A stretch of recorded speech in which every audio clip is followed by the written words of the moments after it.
এই ডিমবাজি করার মধ্যে কত না স্মৃতি জড়িয়ে আছে। যতবারই ডিমবাজি করি আমার মেজো আপুর হাজব্যান্ডের কথা মনে পড়ে। অবিবাহিত থাকতে আমার মেজো আপুর বাড়িতে গেছিলাম। আমরা আফুর জামাইকে দুলোভাই বলে থাকি। তো আমার দুলোভাই অফিস থেকে আসার পরে কি করবে না কি করবে দিশেহারা। আমার দুলোভাইটা একটু সেরকম। রান্না তো আমার আফু অনেকগুলো করছে, তাও আমার দুলোভাই আমার জন্য সরিষার তেল দিয়ে এক ভাজি করছিল। গরম গরম ভাতের সাথে এক ভাজিটা খেতে এত যে মজা লাগছে বলে বোঝাতে পারবো না আমি। আমার মুখে এখনো লেগে আছে।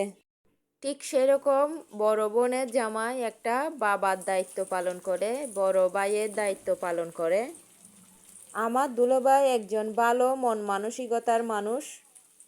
ঠিক সেভাবে যতবারই ডিমবাজি করি আমার দুলোভাইয়ের মতো ডিমবাজিটা করার চেষ্টা করি, কিন্তু পারি না।